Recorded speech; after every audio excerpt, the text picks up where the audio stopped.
Excuse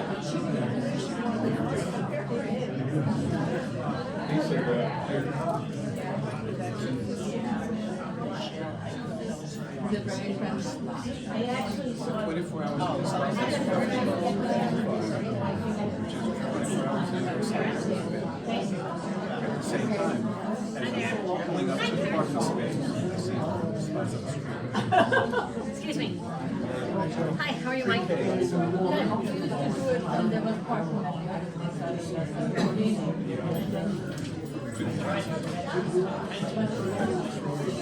everybody. Can you hear me out there?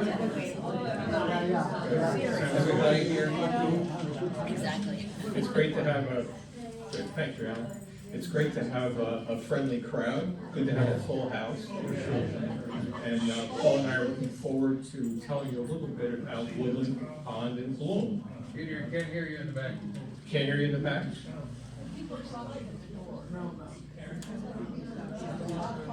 Good, turn it up. All right.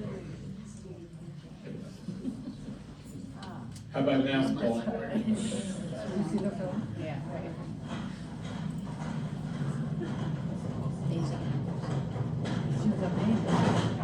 Good background noise. Evelyn, there's a place up here.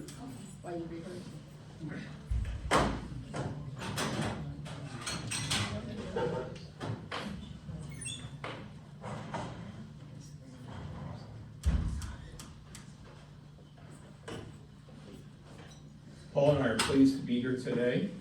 We're very fond of the trees and the shrubs and the flowers at Woodland Pond. We appreciate the variety of the trees and flowers that are here. We also are very pleased with the landscape here at Woodland Pond. This was established and planted back around 2007, just before Woodland Pond opened. And we're going to see today, pretty much, all the trees we'll see today are pretty much on that original plan from 2007. So Paul, let's get started. Okay, when Peter asked me to be part of this Woodland Pond tree and shrub project, I was glad to help. I thought, wow, it'll get me out and see some things. This after really we called Woodland Pond home now for almost 10 years. I've been interested in the campus landscape and what lived around us. This compulsion, I guess, which is in my blood, is since I've been surrounded by nature my whole life, growing up on a family farm in Esopus, living there for 71 years, and working for over 50 years on the mountain at Mohonk and the Mohonk Preserve. To me, becoming a frequent visitor to my natural surroundings gives me a great sense of calming and a great sense of place.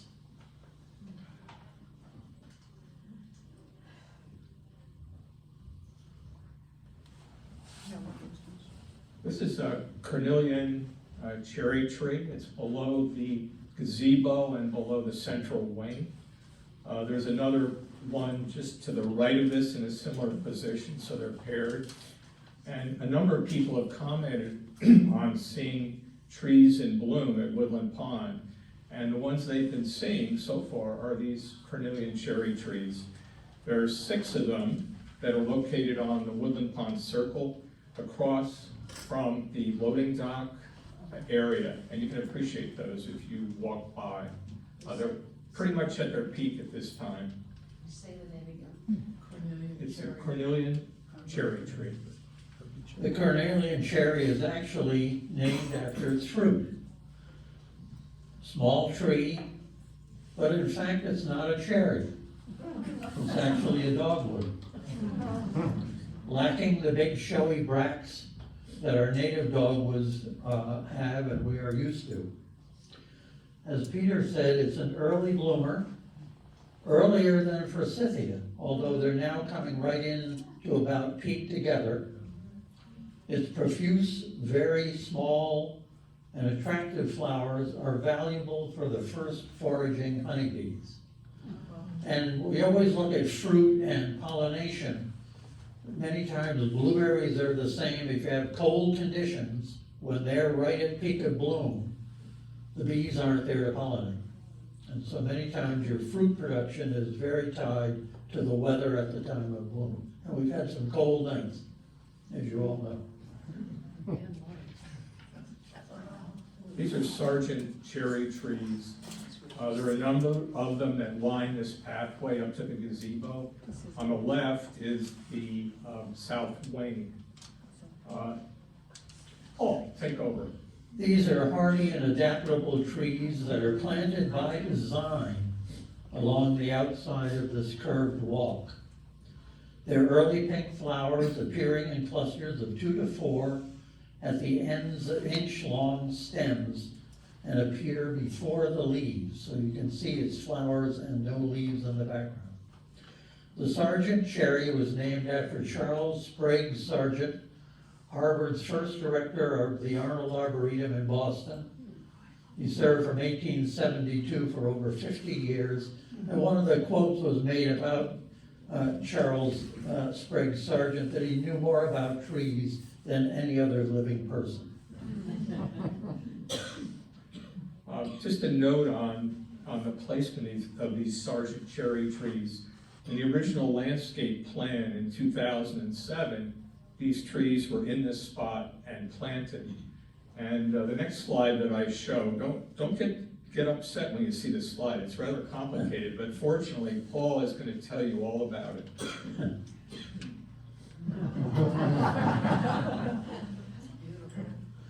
We were very lucky in a lot of ways to find this 2007 schematic design of the Woodland Pond campus made by an area landscape architect. It's showing the projected locations for the plantings of trees and shrubs, and most importantly, including a list of the designated species and cultivars. This was the key for Peter and me, to know what was named and where the named varieties and cultivars were planted. This Woodland Pond landscape plan, as all landscape plans going way back to England and Capability Brown and many of the other famous ones, includes elements of art and creativity, ecosystem science, history, geography, engineering, and design, and was created here to enhance the environmental, social, and aesthetic qualities of the Woodland Pond campus. Oh, and we aren't going to test you on that either. You'll all recognize these cherry trees. They're in the area between the northern wing and the healthcare center. There are 5 different cherry trees here, and I think it's a real focal point for Woodland Pond. And again, these cherry trees were planted at the time Woodland Pond first began. They're grouped again, as we said before with the Sargent cherries, they're grouped for their individual impact.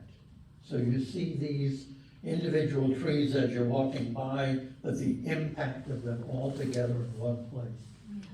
They are a double flowered variety, each pendant flower cluster with 20 or 30 petals, which appear before the leaves. You could just see the leaves just starting to emerge. Of interest, this was one of 12 spectacular flowering cherry varieties donated by the people of Japan to the people of America in 1912 to be planted in Washington.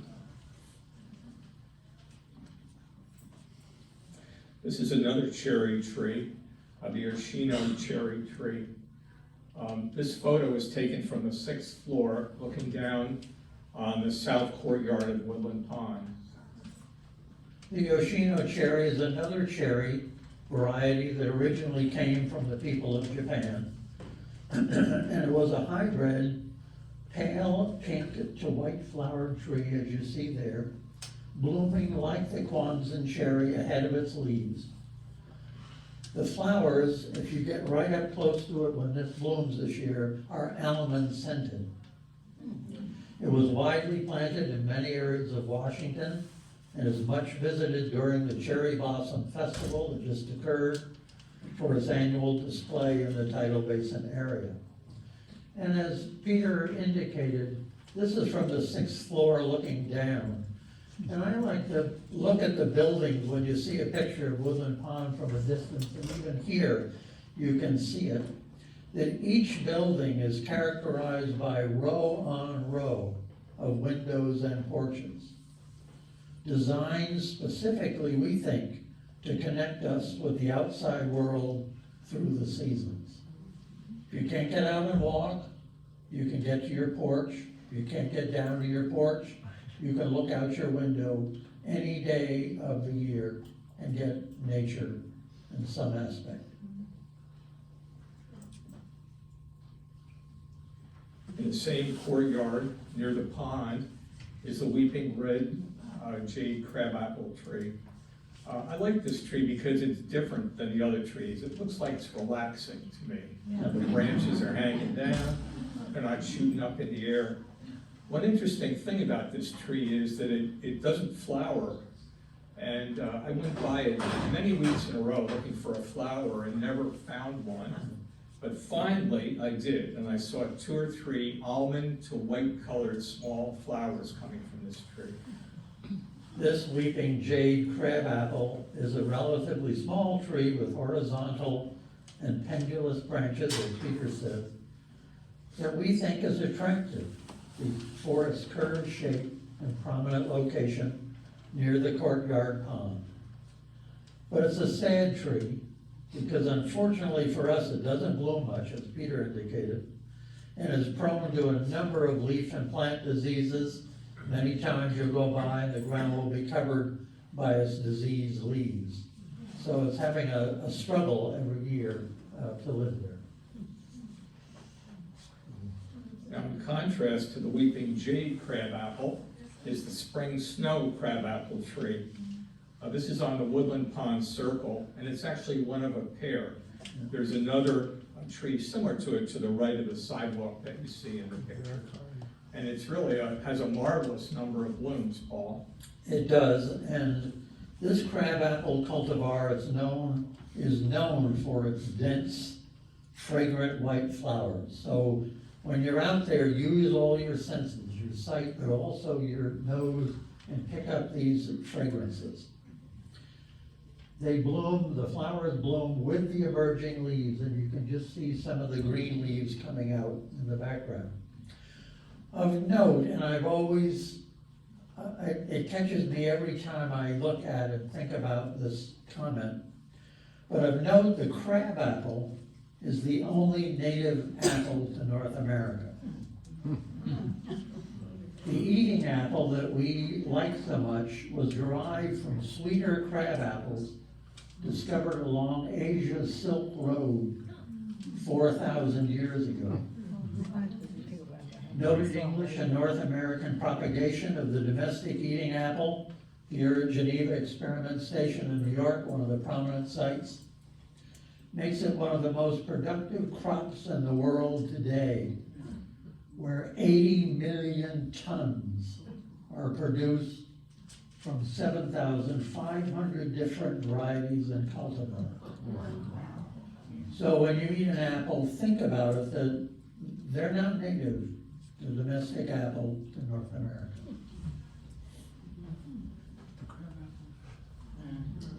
This next photo is again on Woodland Pond Circle. It's behind memory care, behind assisted living. And I think these are beautiful magenta colored trees.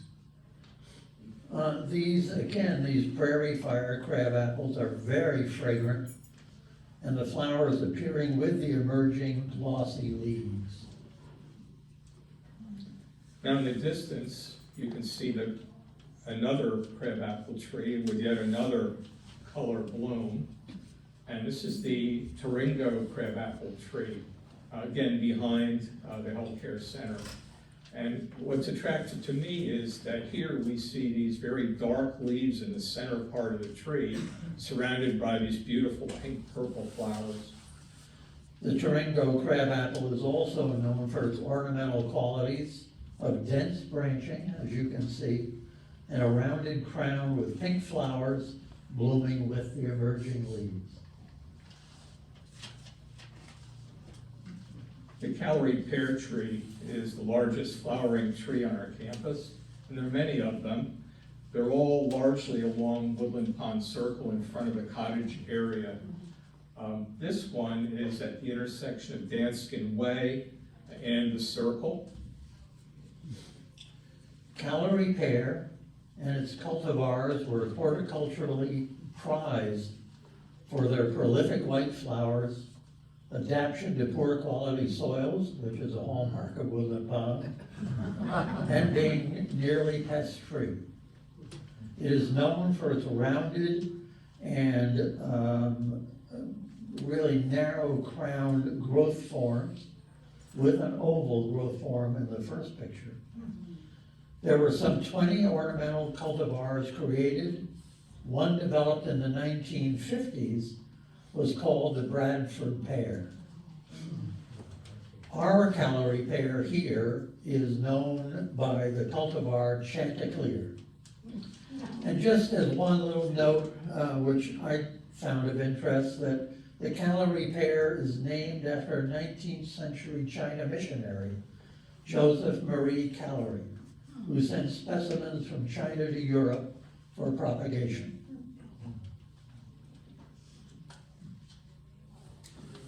This is a relatively new tree. It's certainly not on the 2007 list of trees, and it's actually a memorial tree. To me, it's remarkable because it doesn't seem to have any leaves, and it also has these very interesting yellow flowers, which don't make me think of magnolia, Paul. Yep.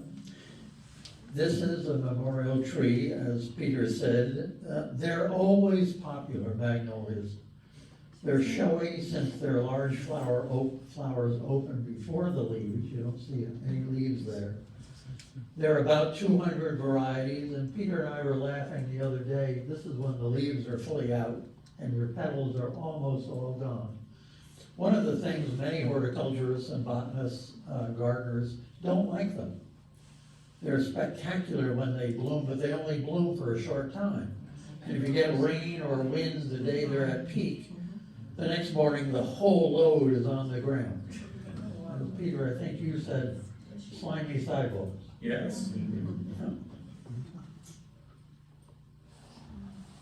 This is a Coosa dogwood tree. It's actually one of three that are next to each other behind memory care and assisted living. One of the most beautiful Coosa trees, unfortunately, was taken down. It was near the athletic center, the gym entrance, and it really furnished us with a lot of wonderful photos, but this is also a pretty tree. The Coosa dogwood increased in popularity in the 1970s after our native flowering dogwood was decimated by a leaf disease called anthracnose. At Mohawk, Dan Smiley and I documented a nearly complete die-off of mature trees and younger seedlings and saplings. The Coosa dogwood is disease resistant. It became available really on a large scale after President Nixon visited China for the first time in 1972, opening up a new China relationship, and I like to call it a new China trade, from pandas to plants. Unlike our native flowering dogwood, the Coosa dogwood blooms after the leaves are fully opened. There are a number of cultivars. We have a pink flowered one. And notice the points on the bracts. And we have a large bracted form that we're still grappling with to try to find out what it is. But those bracts are that big around, like a plate.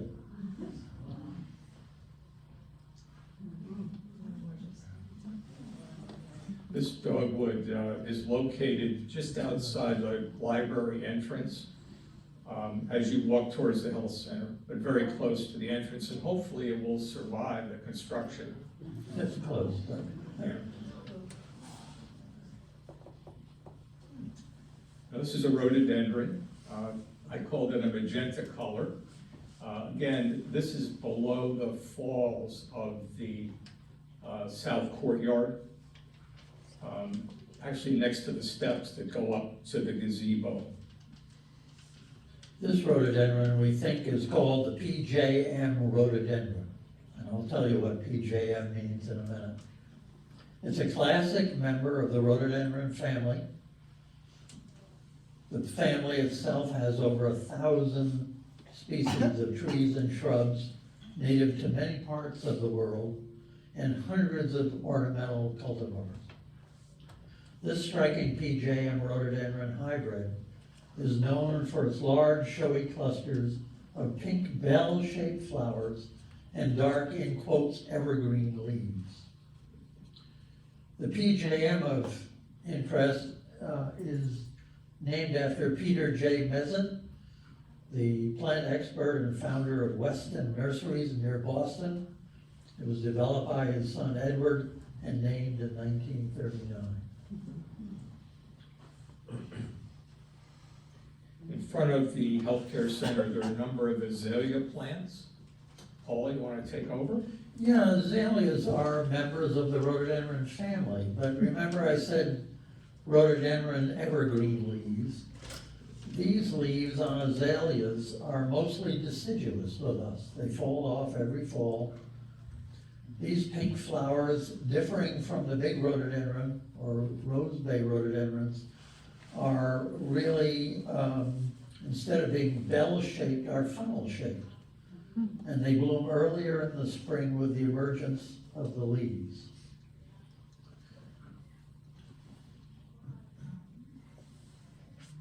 This white one is probably the form Delaware white. And a pink flowered variety, which we're not sure of yet. This would be in front of physical therapy at the health center. Yeah. This is an interesting tree to me called a fringe tree.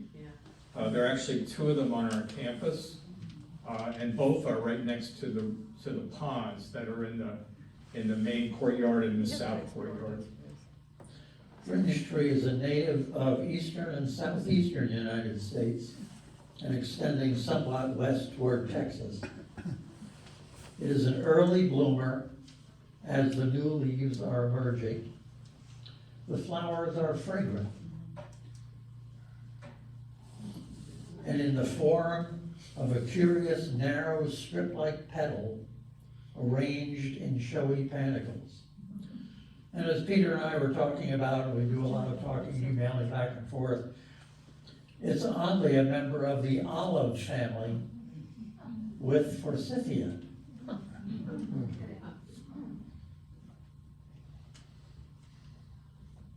One foggy morning, I think it was in early May, this picture was taken showing these verbinum shrubs. There is another larger cluster of verbinum shrubs to the other side of the central wing that we see here. These viburnum shrubs with white snowball-like clusters have 5 petaled flowers on spreading branches. Ours are all deciduous. They lose their leaves in the fall. This one is likely the Korean spice viburnum with red flower buds opening to pink and then as they flower to all white. The next one is a variety that we call the double file viburnum, with a lovely fringe of upright, large, showy, sterile white flowers surrounding the central cluster of smaller, fertile ones. And there's always a form and function in nature. These big formed ones on the outside, the sterile ones, are actually the targets for pollinators to find their way in to the central flower cluster.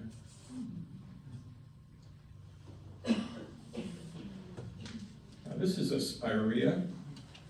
It's at the northern edge of the healthcare center. I find this very striking, and the flowers persist for a long period of time. It's very attractive.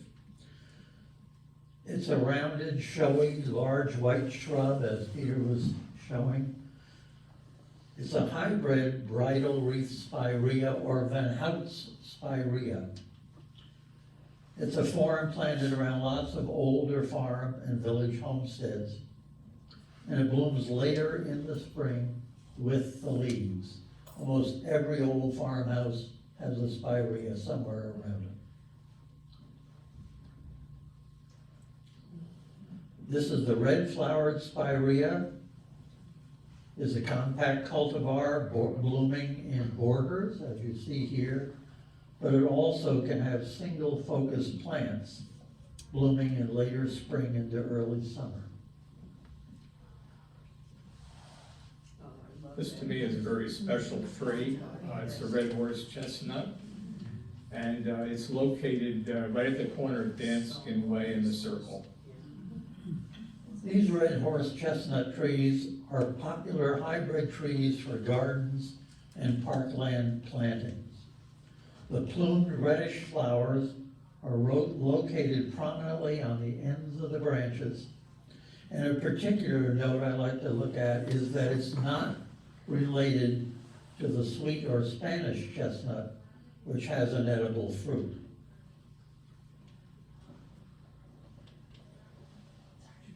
We have several slides here of lilacs that are on our campus. This one is at the end of the central wing. Lilacs are like old friends to me. You see them every spring. You don't have to be a botanist or a gardener or horticulturist. We all recognize a lilac. It's kind of when spring really happens. It's really of interest that we have 3 of them here listed in the 2007 planting. All 3 are fragrant. This one we think is the common lilac called Sensation, and it's one of over 20,000 cultivars and hybrid lilacs created and known around the world. Lilacs are native to Europe and temperate Asia, and they were first planted in the colonial America time by at least 1750. So they go back a long way. And as an aside, I always like to account for my time at Mohonk that hiking in the woods, on the Mohonk preserved land, I know the site really well. I can see it in mind's eye. I would come to an old abandoned farm homestead in the woods with just foundation cellar holes remaining, nothing else. And looking carefully around, and I can still see myself stop every time I go past, I still stop and look at them. In the surrounding vegetation, I would discover large old lilac stems, still alive in poor shape for their age and growing now in very difficult conditions with the overstory of the forest. But persisting where they had been planted by some homesteader or housewife over 150 years before. And they were planted near a small foundation depression, which was not too far away from the homestead, the location of all things, the outhouse. And when I find them there, I always record them in my notes as privet flowers.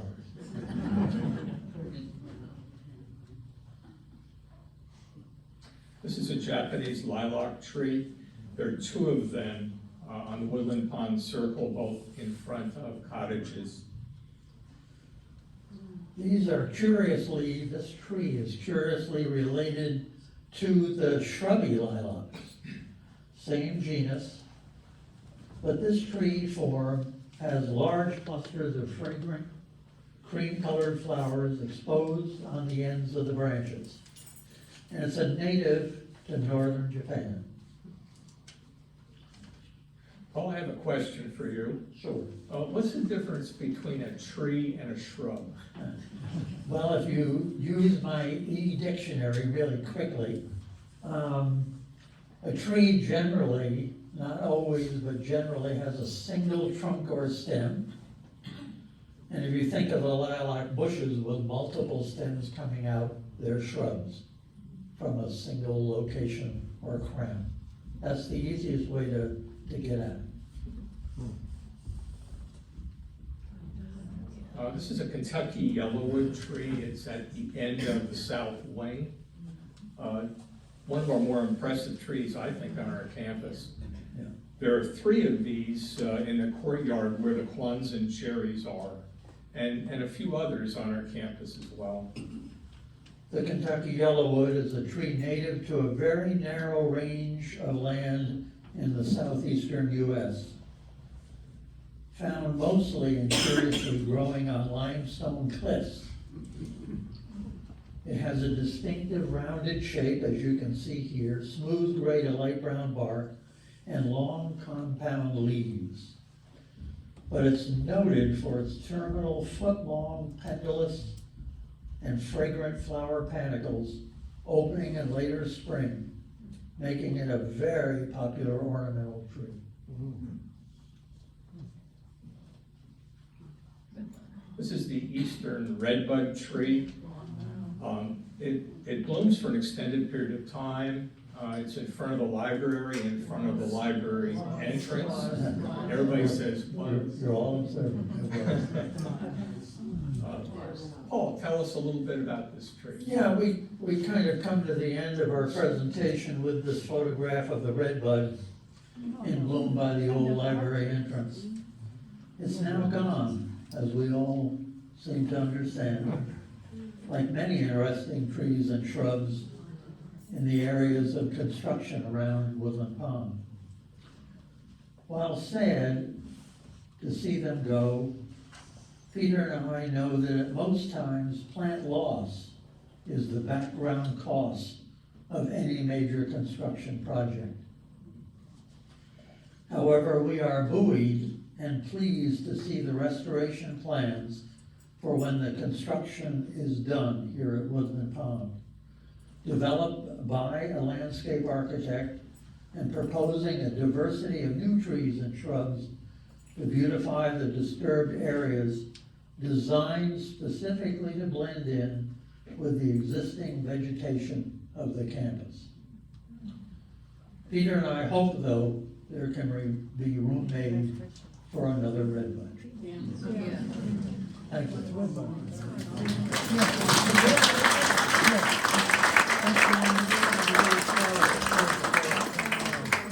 Paul and I would welcome any comments that you have or any questions that you might have about today's presentation. Jean? Do the new renderings show more native plants? Because these are all the imports that we used to grow, but are they going more native? A mix of things. I think more, you gotta look at it that many of the things on our campus now, the maples and other things, and many of the diversity of things like lilacs and other things, almost everything is a cultivar of something. Right. Native species. Yeah. And I think the new list has a fair amount of that, but also many of them that are derived from native species. So I think we have to be understanding enough that even though it might be a red maple or a chestnut oak, is a chestnut oak something? Maybe sensation or, fall red, whatever. They've been pulled, and a cultivar, simply to me, it makes it very simple because we're not getting that away from native. A cultivar is simply something that doesn't occur in nature, but that we make, that we breed. So it's from a native, but we've extended it for bloom, color, height, shape, size. What about deciduous trees, non-flowering on this campus? We did just today, and Peter can answer that better than I, we did today in this talk just the flowering trees. But there are dozens and dozens more, as Peter has slides of non-showy things, evergreens, oaks. Come back for the next issue here. We'll have another one. Just comment, I live in Cottage 99, and I have a very young redbud growing in my front yard. Oh, that's correct. But my question is, on the landscape plan that you showed, it also had the road that leads down to the overflow pond. Did they also landscape that? Not as prolifically, but there are some things down there along the way and separated out, yes. Yep.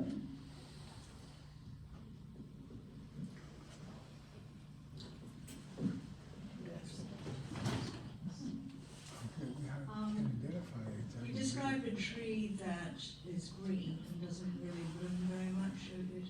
The weeping jade. Yes, and you said that it's struggling somewhat. Do you treat it with anything? No. You just let it go? I mean, if it was in a orchard setting, it would be sprayed and fungicide and insecticide. It's mostly leaf diseases. Mark, right? Leaf diseases that really take the leaves off a lot on the ground. It's interesting that there's another one of those, I think it's the same cultivar in Garden View that does flower quite prolifically, so Yeah. it's like a situational that. Location, a little happier, situation, you know, yeah. A little less happy. And it could be the cultivar too. It might be just a, some genetic thing. So you don't use treatments in general, There's no spraying of the trees. even if there's something that's organic based or, That could be talked about. There isn't now. okay. Thank you. Sure. Bill is behind. I was wondering when these pictures were taken, who took them? I took them with an iPhone, and they were all done in 2025, So last year. last year, and they were done from the end of March to the beginning of June. So that was a good year So then. for spring. flowering. Let's hope this year brings the same. Yeah. There's some good bloom coming out there already, we can see.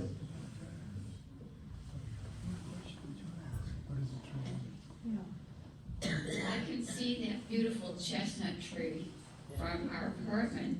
Are there any others on the property? And do the homeowners, the cottage owners, do any planting of these gorgeous specimen trees? Or is it all done by Woodland Pond? Mark? Where's Mark? Oh, the chestnut over on the side there? Cottage tree, yeah, that actually, you're talking about when it drops its leaves? Sorry, can you repeat the question? Marie, why don't you repeat the question for us? The chestnut tree is right on, Yeah, on the it's in corner. your yard. Yeah. I was curious if there are any other trees like that one on the property, and do the homeowners, cottage owners, do any planting of some of these beautiful trees, or if it's all done by Woodland Pond? It's a little bit of both. Sorry about, yeah, it's a little bit of both of those things. Woodland Pond does do most of the plantings, and we also kind of have to be involved in any plantings that occur, just so that we can make sure that things fit the overall plan and fit the needs of the community. But homeowners can plant things in sort of collaboration with Woodland Pond. So you could reach out to me and say, hey, I'm interested in planting a tree. Many people have also done memorial trees around the property, which we're having a little bit of now challenge because of planted memorial trees, not thinking that we might have a big construction project in the future. Well, there's various memorial trees on the property. Trees that are planted in memory of a person or, yeah. please. So that chestnut tree is in cottage two in front of our house, and when we moved in 11 years ago, it was there. But I don't do a thing without checking with Mark. And what were those awful bushes that were around the chestnut tree? Juniper? It was all corporate plantings in front.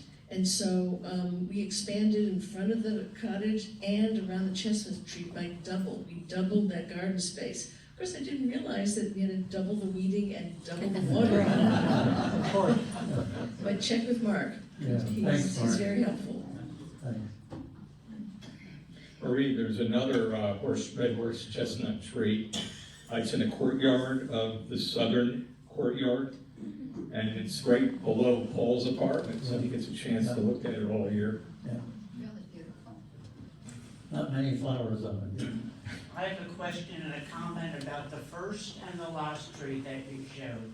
The first one, I forget the name of it, but it was a cherry tree, and you said it dropped small berries or cherries. The cornelian cherry. Right. Yeah. My question is, my dog loves sniffing them, and I'm Yeah. wondering if they're poisonous. No, they're in fact edible, and in Europe they make jam and jelly out of them. I always laugh that if you put, a cupful of them and about 5 pounds of sugar, you can make jelly and jam out of almost everything, my old shoe. I have a little folklore about that redbud tree. We came from a hamlet of Sargaties that was on the river near a brickyard. Yeah. And once those redbud trees start, they are all over the place. But it used to be a fishing community, and when the redbud trees came out, the fishermen went out to catch shad, so they Right. called it a shad tree. Yeah. Nice.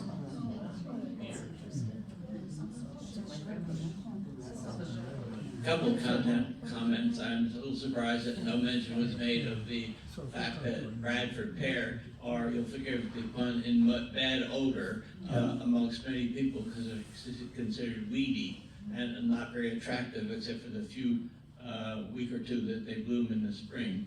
And I know some residents here would love to get rid of them on in front of their cottages. That's the first thing. Yeah. I caused to be planted a memorial tree on the slope above the west parking lot 5, I guess that is. And it's a linden tree, and it's not really known as a flowering tree, but it does have tiny little yellow flowers on it. And you might look to see whether it's possibly photogenic, or at least would show up in a photo. And the bees like them too. That'll be in the summer presentation, Larry.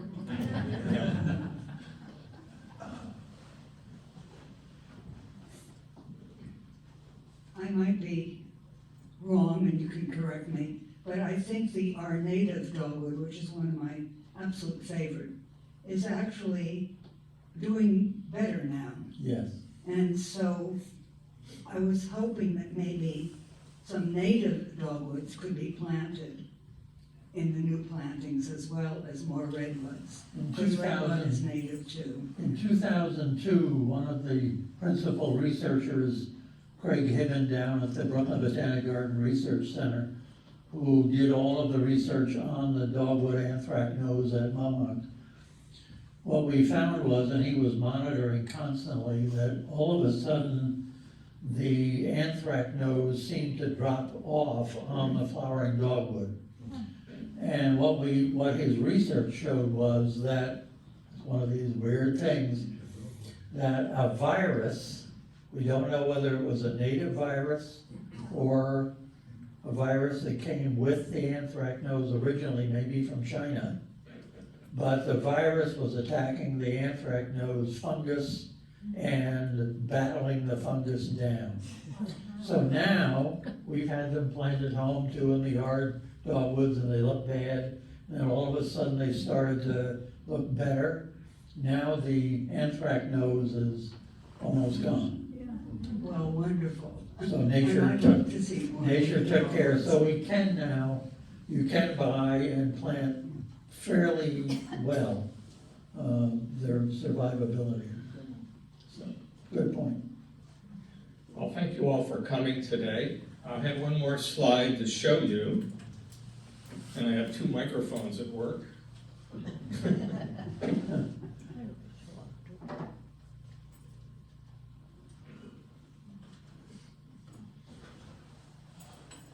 This is a slide that was made by Martin Lavenhar, who's in the back.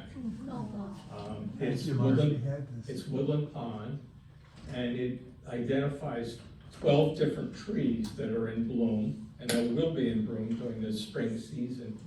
And each of these, and each tree we've seen in the presentation today, and you'll see that there's corresponding, this doesn't work, there are corresponding numbers to the trees. So when you leave today, Ruth Sheets has a handout for you if you'd like.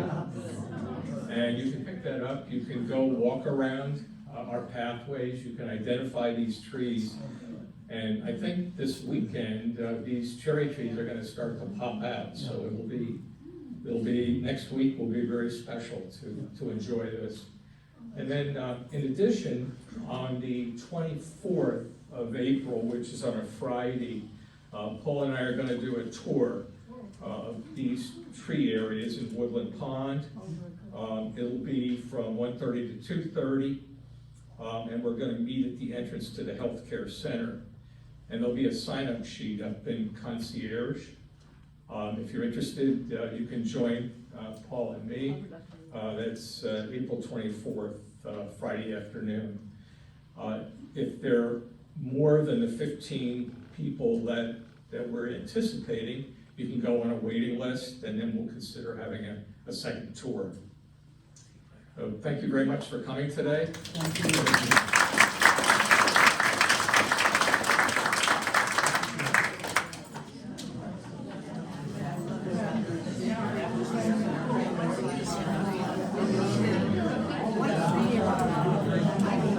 That's in front of our bedroom window.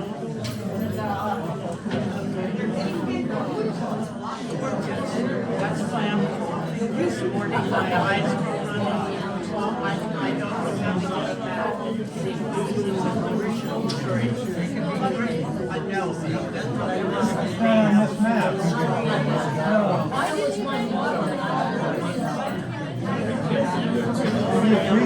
Also, the bees love it.